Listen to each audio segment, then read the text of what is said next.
Waheguru Ji Ka Khalsa, Waheguru Ji Ki Fateh. Good evening, everybody. The ongoing farmers' peaceful agitation in Punjab has started in the month of June this year, when the government of India has issued 3 new farmer ordinances. Despite the farmers' strong opposition to these ordinances, the government of India has converted these ordinances into the law in the month of September. After the September 21st, when these ordinances were converted into the laws, then this act of Indian Parliament has fueled the agitation, and under the pressure from the people of Punjab, all the main political parties of Punjab, all parliamentarians of Punjab, all local assembly members of Punjab, they're all opposing these new laws. And in the people's pressure, the one parliamentarian from the Punjab, Harsimrat Kaur Badal, has to resign from the union government. But when we see these things as we are discussing it as a agriculture crisis, that I have a little difference in these things. From all this, when we see these as a farmer laws or agriculture related laws, it may appear basically that this is an economic issue related to the farming community of the Punjab. And actually, this is the political issue. This is not just an economic issue. And this is not just limited to the farming community. This issue at the hand is an outcome of the India's policy toward the Punjab, which affects the very existence of Punjab as such. If we want to understand deeply the whole situation, then we have to take a brief look at the history of the farmer struggles in Punjab. In 1966, the Indian government has introduced the so-termed the Green Revolution to make India self-sufficient in the food requirements. And the whole of the Punjab was brought under this experiment. And as a result, the changes brought at the various levels under the Green Revolution experiments, the production of food grain rose initially for a few years and attained the optimum level in the 1970s. However, after the Punjab farmer found themselves in a fix, were input cost and constantly rising, but they were not getting the remunerative rates for their produce being used for the ensuring India's self-reliance. This triggered the first phase of farmers' struggle for getting the remunerative price for their produce. And in 1980s, it was realized that the production capacity has peaked and it's not possible to increase any further. Hence, at this stage, it became a necessity to introduce an food processing industry in Punjab to overcome the economic stagnation in the farming sector. But Punjab's demand for installing the such industry unit was outrightly rejected by the government of India. And this reaction was blind and blanket, with no exception for or explanation. The input cost and the other expenditures continued to rise, but neither farmers received a remunerative price, nor the processing industry was given a go-ahead in Punjab.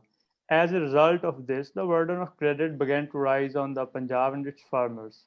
The condition of debt-ridden farmers changed the face and direction of the previous struggles, as at that time, to sustain their livelihoods, farmers started demanding loan waivers.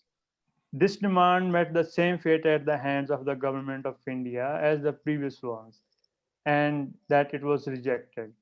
As a result, when the economic burden turned unbearable due to this continued negligence and exploitation at the hand of government, many of the farmers started taking extreme steps of committing suicides.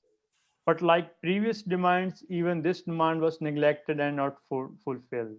So we can see the problem continued to emerge, and each subsequent problem was a result of the government's deliberate failure or the attitude of indifference toward the previous problem and demands.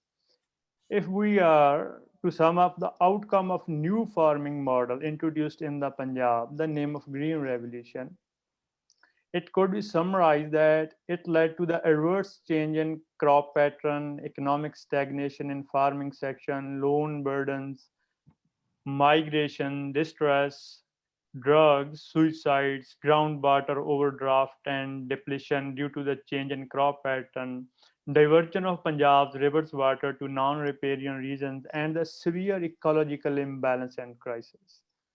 Here, we need to understand why the agrarian crisis of Punjab has been turning severe since 1970s. So there are two reasons.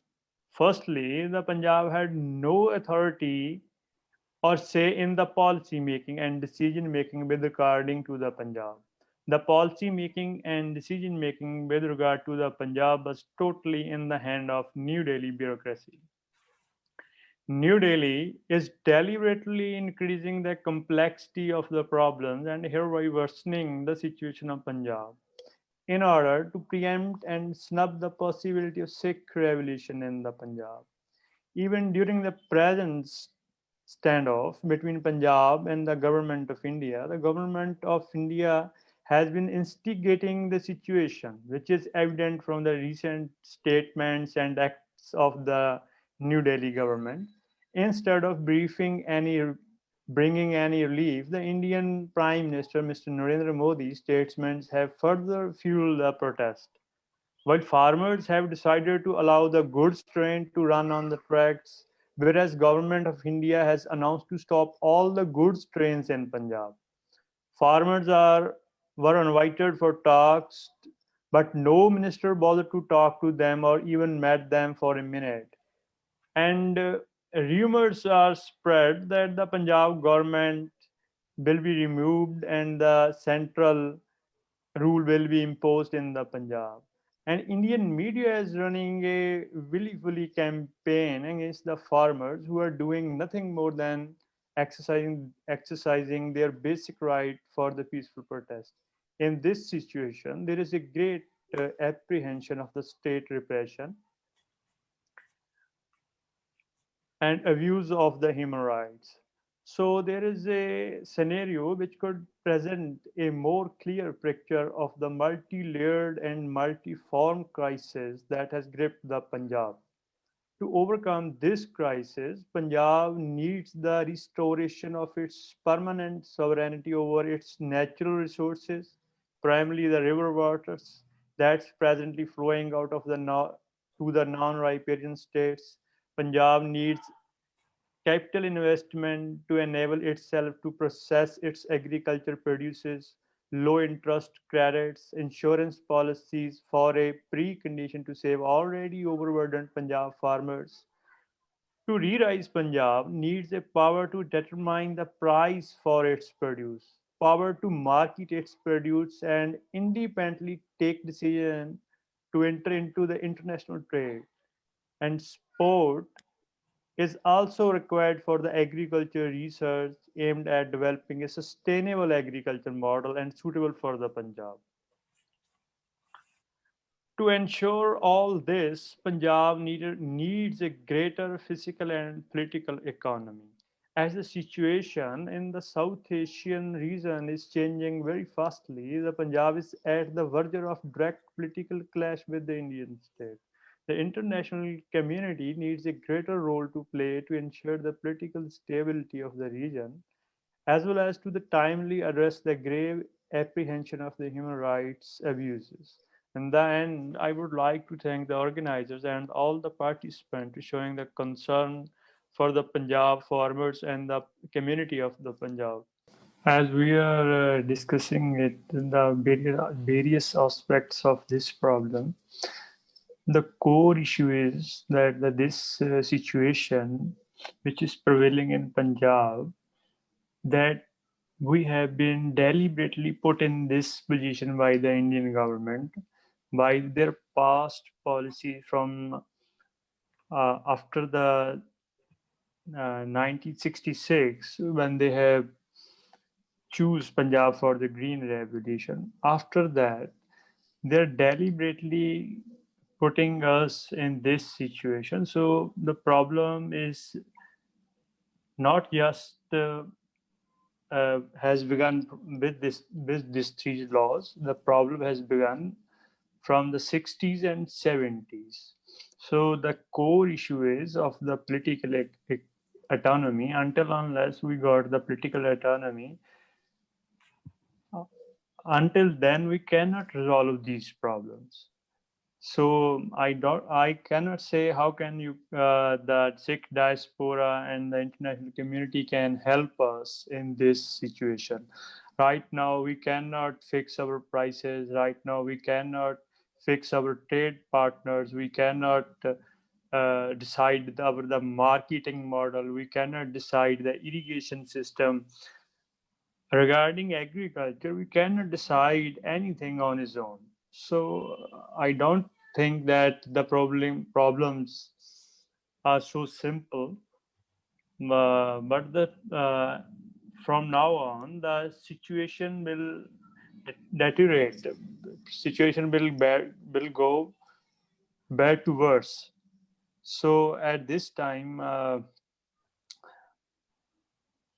the political instability, we can see the political instability in the Punjab if the situation was not resolved. So I think that the diaspora Sikhs and the international community should do something tangible, something practical in this situation. Actually, when we talk about the Punjab, in the other part of India, they are fighting for getting the MSP for their crops. But in Punjab, this is not just an issue of MSP, there is an additional issue of ecology. In the Western UP, there is not overexploitation of their groundwaters. There is no issue of their river waters going to the non-riparian states. So in Punjab, we have the additional issues which are affecting our ecology and our cultural roots. They have been affected by this agriculture model. So in India, the context of this problem is different from the Punjab. It's the issue of survival of the Punjab. To resolve it, we need short-term and long-term association to resolve this problem. So I look forward for the further association of the whole diaspora, Punjabis, and the other Sikhs living in the other part of India to resolve this problem. Thank you.